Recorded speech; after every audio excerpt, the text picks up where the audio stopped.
You are the truth, you are the life, you are the way, and you are the resurrection. Those are not my words, they are Jesus' words.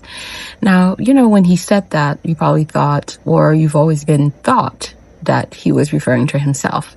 He is referring as himself in you. So yes, he is a mirror of you, whether you're a man or a woman, because the Spirit of God lives in him. The Spirit of God lives in you or her, however you want to characterize the Jesus figure. So yes, you are the truth, you are the way, you are the life, and you are the resurrection. It took me years before this made sense to me. If there's one important relationship that you're going to have in this entire universe, in this entire world, during this journey that you have here on earth, it is a relationship that you have with yourself. It doesn't matter.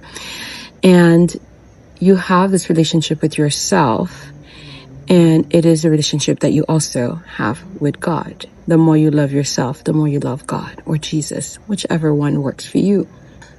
My African heritage tells me that there are a lot of characters, or you want to say gods with little g, or orishas or whatnot, that you can believe in. Or in the Haitian context, or spiritual context, there are a lot of laws that you can believe in.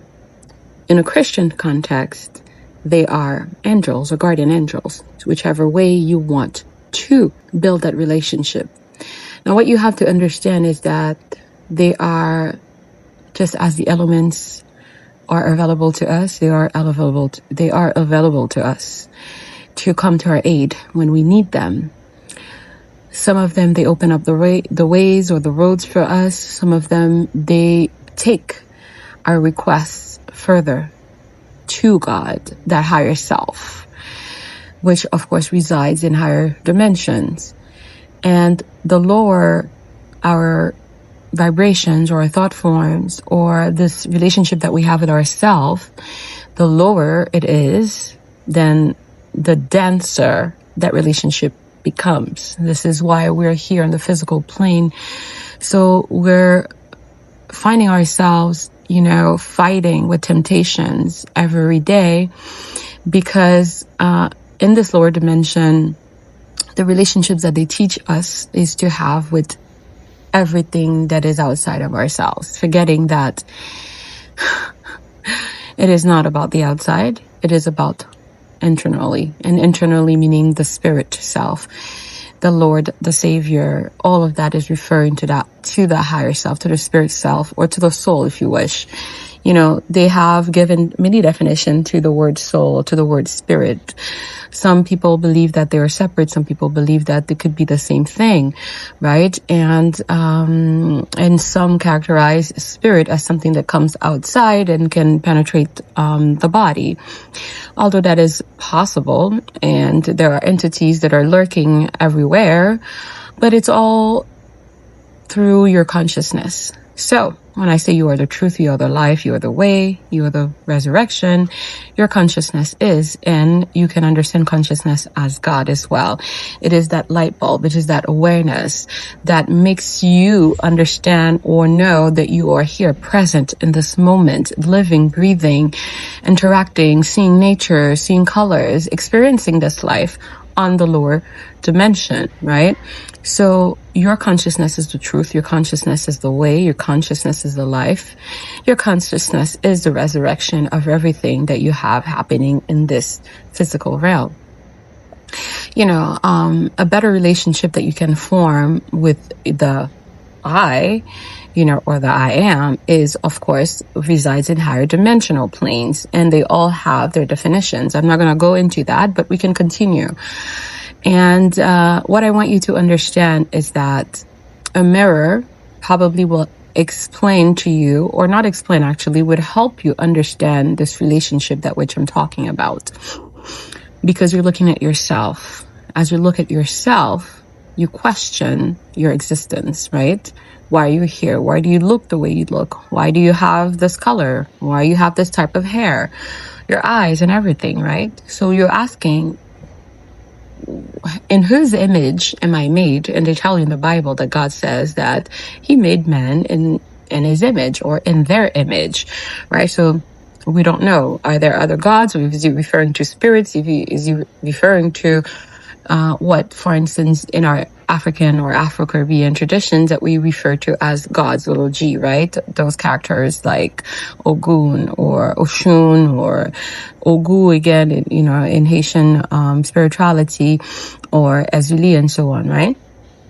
But, you have to also understand that they're there as a way to identify yourself with, if you wish. Now, whichever one that you want to characterize yourself with, it's up to you. You can decide that, well, I think that I want to embody the characteristics of Ogun because he is considered the god of war or a protector, for instance, right? And if you feel within yourself that you embody or you have those characteristics, or you can even study them and decide that I want to adopt these characteristics, and you embody the spirit of Ogun.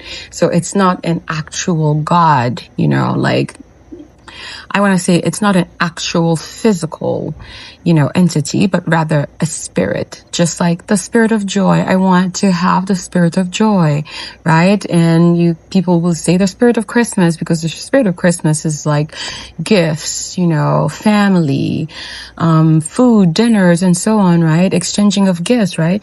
So you can see it in that way. It doesn't have to be literal, as they want to make you think it is, because it's just a question of your consciousness. So when you decide to embody the characteristics of a god, little g again, as Ogun, then, you look at, okay, what does Ogun do according to the tales, right? So he's a protector. He is a god of war. He'll fight for you. He's a god of iron, guns, military, and stuff like that, right? So you want to make sure that if this is who you want to be, you bring your consciousness into that and you give it life, and it becomes your way.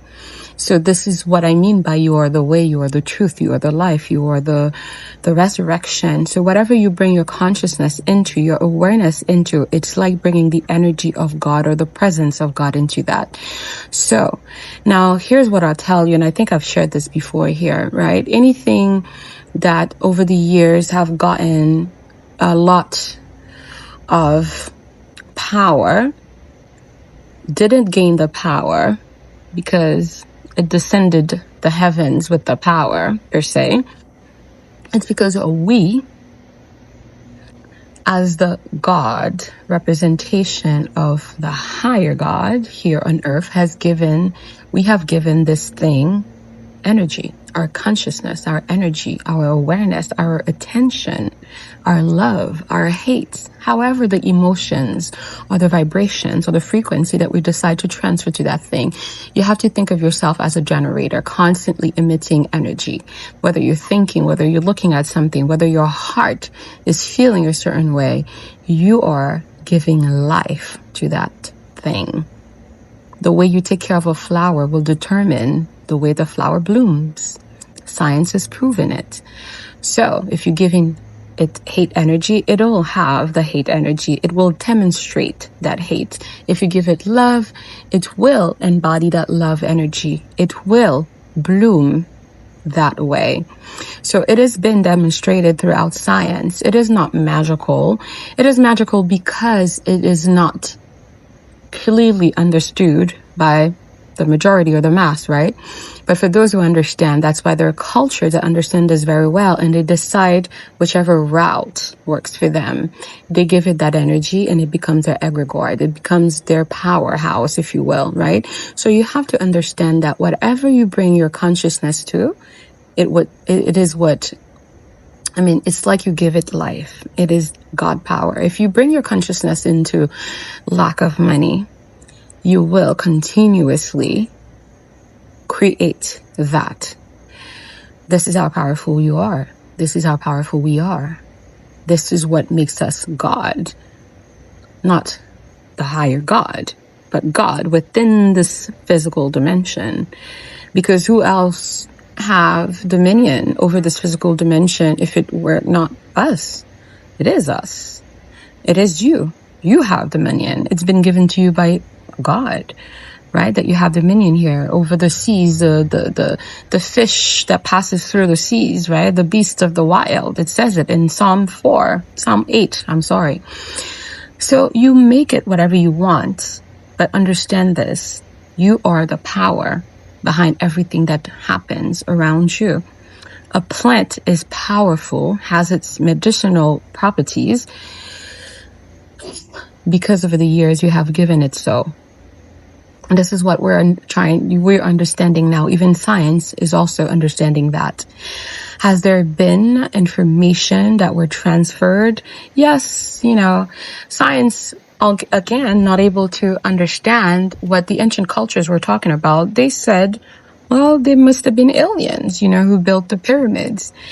But not understanding that they were in communication with higher realms because they came from higher realms. We came from higher realms. Some of us decide to stay here.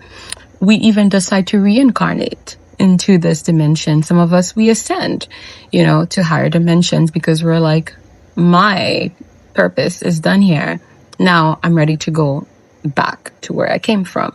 So you can decide that if you wish, but you have to become aware and you have to understand that whatever is happening here, that's why you have a group of people, they love to use your energy to elevate themselves or to gain whatever they're looking for. So you have to be very particular when it comes to your energy, and you have to be stingy about your energy because you are the truth, you are the way, you are the life, and you are the resurrection. Remember that. And this is a message that I wanted to share with you today. Let's continue to prosper together. God bless you.